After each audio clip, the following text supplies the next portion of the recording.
this is Danielle. I'm recording this video to walk you through how to set up your Word document in the 7th edition of APA. So the 7th edition was published in October 2019 and which replaced the 6th edition. And so there's a variety of changes in the 7th edition, and this video, which will hopefully be a fairly brief one, is just focused on that general formatting. So I'm not going to get into the crafting of in-text citations or citations on your references page. I'm going to record separate videos for those, and this one is just going to address the kind of general changes from the 6th edition to the 7th edition with like the cover page and, you know, the way your title looks and things like that. So the first thing that I want to mention, and I have it here on the Word document that I've opened, I do want to specify that I am working on Word for Mac. However, doing this in Word on a PC is very similar, and I'll let you know at any point throughout this video where something might be slightly different on a PC. So what I have right now is one of the exciting changes in the 7th edition is there's more options for font. So in the past, APA and has specified that you need to use 12 point Times New Roman. So in order to account for accessibility and different types of computers and things like that, the 7th edition of APA has actually lightened that restriction. So what they state is they don't require a specific font or a size, just that it really needs to be legible. And perhaps the most important thing, besides it being legible, is that you want consistency. So once you choose a font and a size, you want to keep that not only in your header, but also throughout the entire paper, as well as on your references page. So just being consistent. Some of these suggestions for the different types of fonts that would be considered legible are what I have here, and I have them in the different sizes and the different text, the different font. So this is 11-point Calibri, there's 11-point Arial, a 10-point Lucida Sans Unicode, the conventional 12-point Times New Roman, and the 11-point Georgia. So those are just some kind of recommendations in terms of if you just are sick and tired of using 12-point Times New Roman, you can give another legible font a shot. Again, the key is to be consistent throughout your paper with the font size as well as the font choice. So the first thing I'm going to address in terms of another 7th edition change is the change to the cover page. So the cover page has long been kind of a formatting pain for students because it's very specific in terms of what it asks for, and doing that running header on the top has not always been the easiest for students. So what I'm going to do is I'm going to show you what the 6th edition running header looked like versus what the new 7th edition header looks like. They still call it a running head, but it looks very different. So, and a lot of the 7th edition changes in APA are actually easier, or at least in my opinion, they make doing APA in Word easier. So I'm going to make this a full page because I just want to show one thing that I always like to show in these types of videos is the different spaces that Word, the software, identifies on a document. So here you can see the entire document first page, which will be the cover page. And in order to get into the header, the easiest way to do it is to double click in the header space, and that's in that upper area there. So if you double click in there, that opens up the header, and then that's where you do your header, your running head. And when I open that, you can see that it divided this document into 3 sections, right? We've got the header, this large space, right, where we put the text of whatever document you're working on and for whatever writing project. And then there's the footer down here. Not doing anything with the footer, you don't have to worry about that. Excuse me. What's important about understanding that Word identifies documents by these 3 different sections is that, for example, if you decide you're going to do 10-point Lucy Desson's Unicode, if you do that in the body of the paper, if you haven't changed your font in the header, it's going to be something else, perhaps whatever your Word is defaulted to. So whatever you change your font and your font size to in the body, you have to also change it in the header and vice versa. So just because you change something in the body, it won't affect the font in the header because Word has those 3 divisions. So font choices in one place, and one of those 3 places is not going to affect the font choices in the other. So you just have to manually check when you're doing those types of things. So now that I've got the header open, well, not anymore. Oh, I still do. Okay.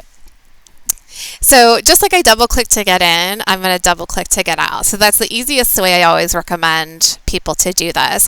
So just to show you what the 6th edition version looked like before I do the 7th edition version, I first want to make sure my margins are correct, because if you don't do your margins first, that can sometimes throw off your formatting. So I'm going to go to Layout and check my margins, and they are correct. They are 1 inch all around, and that's what we want. So you always want to double check. I just recommend doing this first, then it's out of the way. So in the 6th edition, that's where you had to write out running head on the cover page, followed by your title or an abbreviated version of your title in all caps, and have the page number. So what you would do, right, is you would go up to page number here, and this is where it differs a little bit on a PC because you will have different options. And when you're on a PC, excuse me, you have the option for what's called plain number 3, and that's the option you choose, and that will put the page number directly in the header on the right side of that header, which is where you want your page number all the time.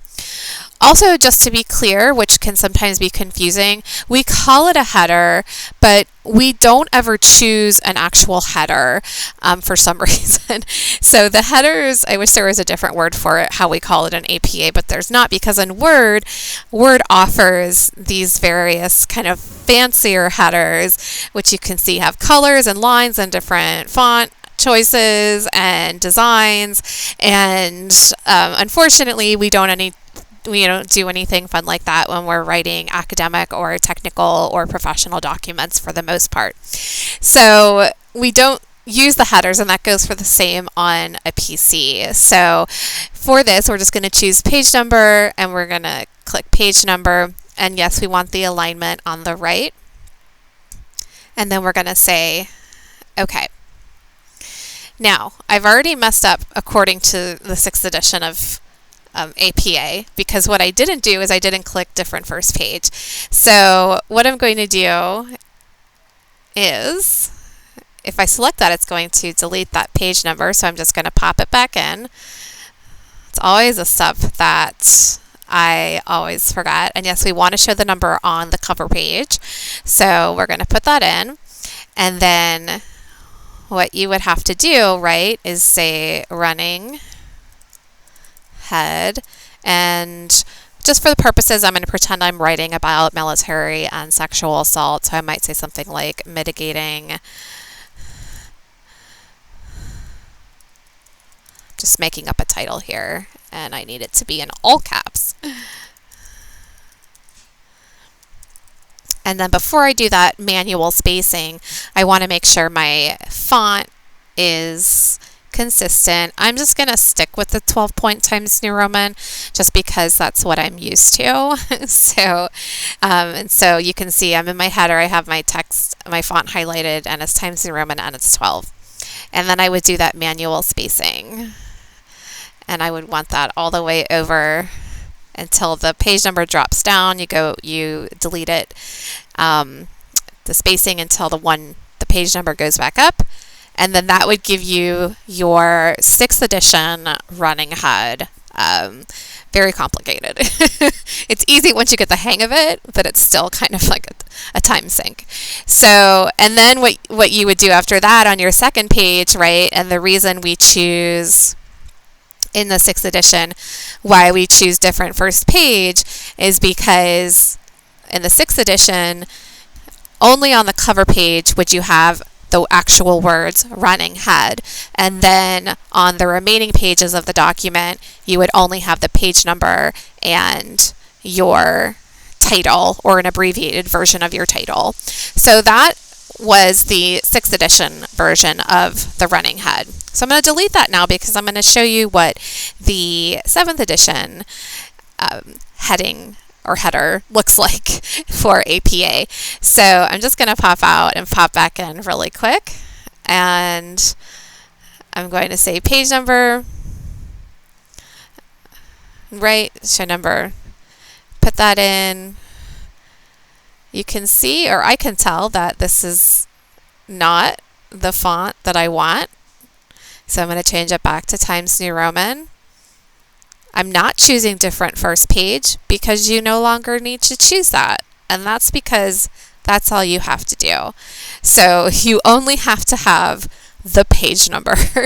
And so there's no longer any running head. There's no longer having to put your title in all caps or an abbreviated version of your title in all caps. And there's no longer a need to select different first page, which is a step that I notoriously forget constantly when I'm setting up APA cover pages, even in videos such as this one. So that's really an exciting change because the running head was, in my opinion, just overly complicated. So this is now what your cover page and the rest of your document should have, is just a page number in the top right corner, and that's it. You don't need anything else. Okay, so now that I've talked about that, I'm going to talk about the rest of the cover page. The reason that the spacing here, I'll talk about spacing in a minute, but the reason the spacing is uneven here is because I'm mixing up font sizes, so the space between when I hit enter is going to look different. But I'm going to go ahead and delete this because I want to set up the rest of the cover page so you can see what it looks like, because whereas the 7th edition of APA is or has a much more Spartan running head, meaning there's less information in the header space, there's actually more information that goes in the body of the cover page. So and a slightly different formatting for the title. So what happens, or what it's asking for, is you of course want to do your title, and your title should be about 3 to 4 spaces down from the very top. And as always, I recommend everybody to have their rulers open. You can always do that by saying view, and then you should be able to click on your ruler. It's the same on a PC, so you can see your ruler. And this is important so you can see, okay, I'm at the top of the page. But it also is important for things like hanging indentations on the reference page, making sure your indentations for paragraphs are at 1/2 inch. So it just kind of helps with the manual formatting, just for you to double check. So always have your rulers open when you can. The other thing I'm going to do before I start doing anything else is I'm going to create what I call uniform spacing. So just like we want font to be consistent throughout the entire document, you also want your spacing to be consistent. This is something that is often overlooked by a lot of people, but it's very noticeable by people who look at a lot of documents when they can tell that spacing is not uniform. So the way we do uniform spacing is we go to this icon up here, and the icon looks the same on a PC, but you can see when I hover over it, it says line and paragraph spacing. So when I click that arrow down next to it, it's going to give me these options. So, and the options will look sort of similar on a PC, but it might look slightly different. But you'll still have the option on a PC, just like here, to click on like custom options or more specific options. So what you want, and I'll show you once I've done the cover page, I'll change it up so I can show you how it looks different. But when you click on that arrow, it opens what's called the paragraph dialog box. And this is a really important dialog box to understand how to use, because these are all, anytime you see boxes like this, they're called dialog boxes because in essence you're having a dialogue with the software, right? So you're saying, hey Word, this is how I want you to format this part of my paper, right, or this part of my document. So these dialog boxes are good to get familiar with because it allows you to understand the more manual aspects of interfacing with the software, which is important rather than relying on, say, automated formatting. So this dialog box is focused on, particularly I opened it to focus on this part down here, which is called spacing. Excuse me. And you can see there's a before, there's an after, and then there's a line spacing. So you always want the before and after set at 0 and 0. It's often not defaulted at that. It's often defaulted at 0 and 10. Sometimes it might be defaulted at something else depending on your computer, but you always want it to be 0 and 0, and once I do the cover page, I'll show you why. And then you want your line spacing to be double. So I'm going to go ahead and say OK, because that's the uniform spacing that I want. So now I'm going to, another trick to manual formatting with Word, and just to make sure that you have things, is to click on, I just call it the paragraph button, but it allows you to see all of the different formatting things you're doing in Word. So I'm going to go ahead and write a fake title. So, and I no longer want it in all caps. So I'm just going to say,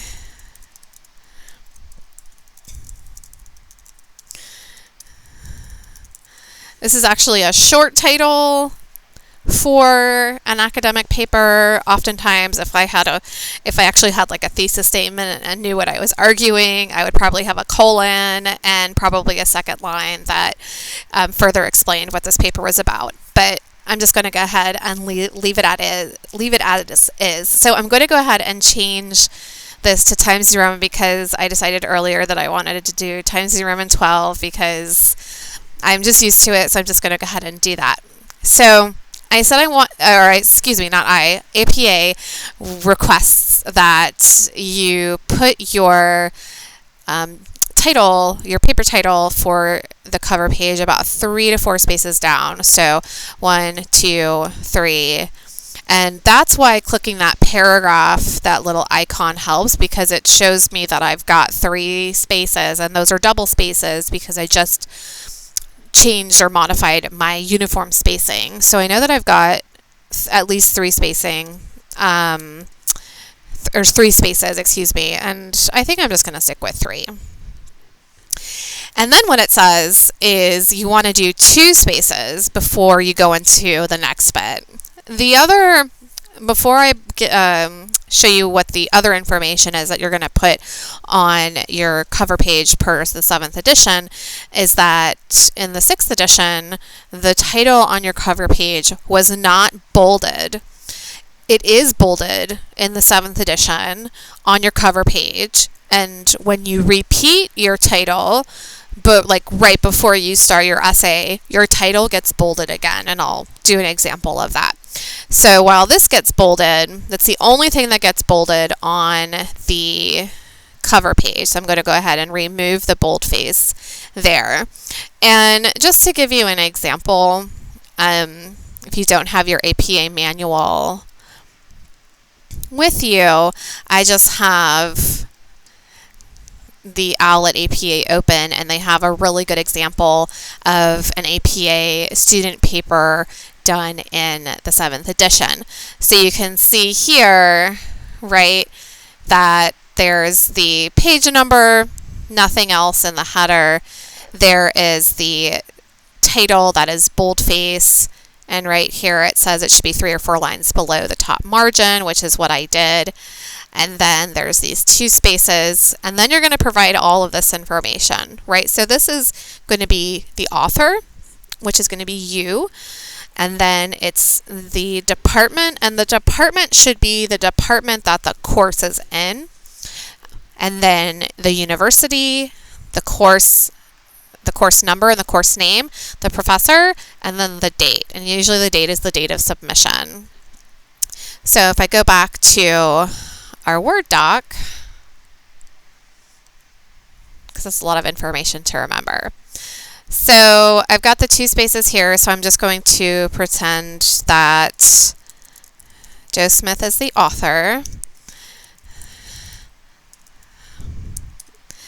Spelling is very helpful, and it's Department of Humanities and Communication, because that's the department that this particular course is in.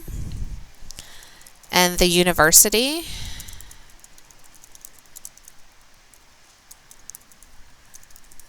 there we go. If I could spell university right. Now I've already forgotten this, so it's always good to have a... Okay, right. Then we're going to go and do the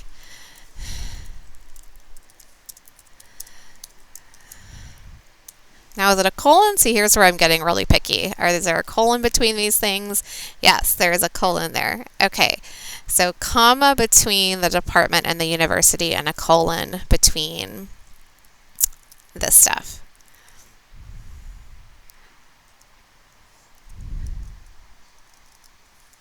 I'm going to go ahead and use this course. It's the same for both.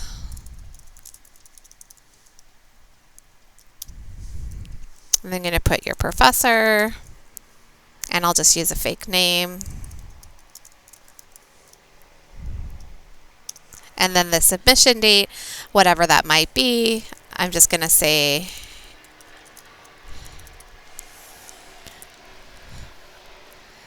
what's important to notice also about the date that they have here is if you're used to MLA or something like CMS, Chicago Manual Style, the date is not in military form, or not in kind of like what we would call the European style or the military style, or which is going from smallest to largest. So it would say April 2020 with no comma. But here, the date specifically is how we do it in America, which is month, date, comma, year. So that is important to note, particularly if you're used to something like MLA. That would be different from what we do in MLA. Okay, so that is everything for the 7th edition APA cover letter. And that's what it would look like. Now, APA 7th edition still calls for an abstract. This is always dependent on what your instructor requests. Sometimes they specifically ask for one. Sometimes it's good to get in the habit of just doing an abstract, regardless if your instructor asks for one or not, just because it's good practice. And it's also a good writing practice, because writing of abstracts is a very particular writing genre that forces you to kind of condense everything that you've done in a writing project into, something that's relatively short. Like an abstract should probably be about 200 to 250 words, if that. And then it also requires you to have the keywords. So just for example, on the example on OWL, right, they have the abstract, and you center it, and it's bolded, and then there's no indentation here. And then the keywords are given at the bottom. So that's what the abstract would look like. I'm not going to write an abstract, but I'm going to give a page if there were an abstract in my Word example. So we're on page 2. Make it a little bit larger. we would call it an abstract. Whoops, we don't want to select all. That would be bolded, right? But the text, right? And then you also don't indent your abstract. So that would be your abstract, and then you would have some keywords after that. So then we'll go down to page 3, because that's when you would actually begin. If we can get to page 3, that's where you would actually start your paper. So again, what you want to do every time before is restating your title. It feels much less in the 7th edition, because in the 6th edition, you were stating your title in the cover page.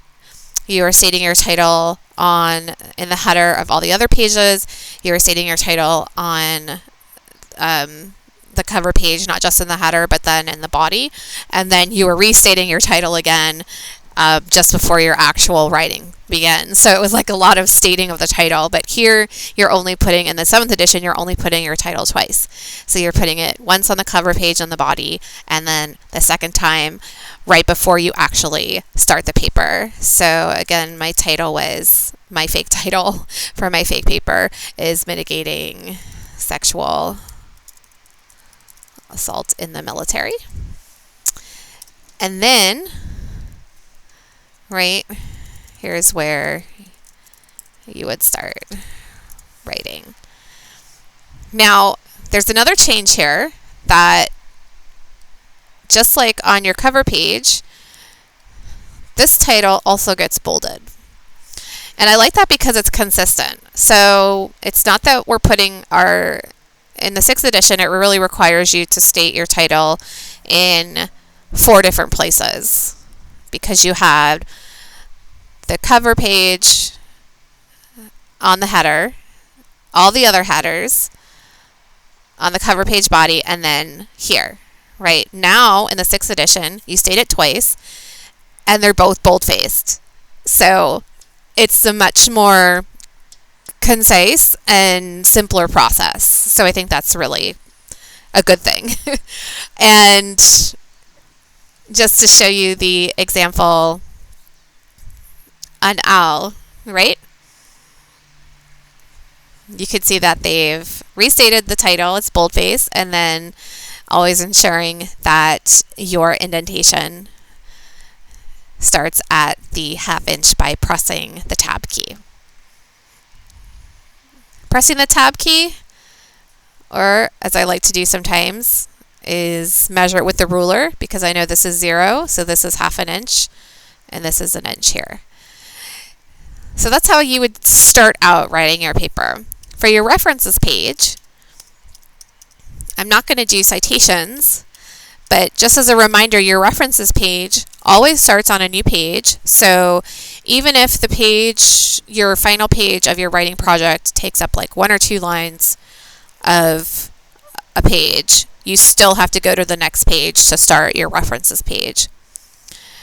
References is how we refer to the bibliography in APA.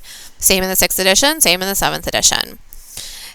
The only difference is references gets bolded, which is maybe a good thing, because in grading many 6th edition APA student papers, they were already bolding the word references, and I was constantly having to tell people, this doesn't get bolded. So now it is bolded. So that is probably a good thing. And again, to show you what that looks like, this is going to be a full paper where they're showing lots of different examples on OWL for APA 7th edition.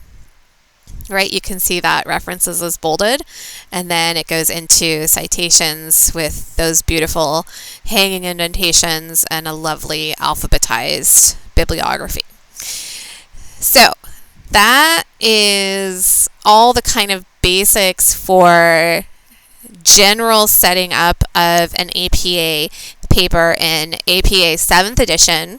As a reminder, I'm working on a Word for Mac. And just to kind of recap some of those changes in the 7th edition, the running head, much better, much easier. We don't have to do that different first page. We don't have the words running head. We don't have our title in the running head. We just have one page number in the corner that is just consistent throughout the entire document. There's some additional information that the 7th edition is requesting of you to put on the cover page. Not only do you bold your title, and again, you do want to be aware of the various spacing. So again, if you want to use that icon to show where you're spacing and things like that, you can see 3 to 4 double spaces down. You can put your title, and then 2 spaces below that, you have this information, right?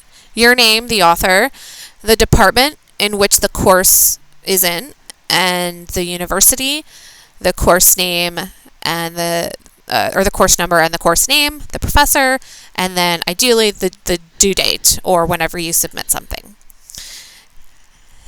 Then there's the page for the abstract. The word abstract gets bolded. There's no indentation for the abstract.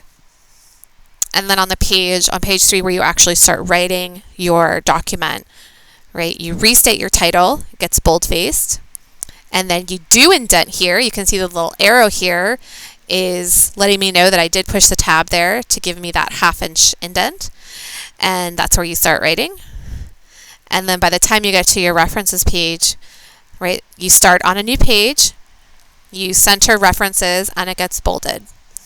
So those are kind of the basic things that constitute how to set up your document in Word for the 7th edition version of APA. I hope this video has been helpful, and I will continue to make a few additional videos on doing citations in consideration of some of the changes for the 7th edition of APA, as well as just talking about more generally some other changes they've made in terms of in-text citations. So stay tuned, and thank you.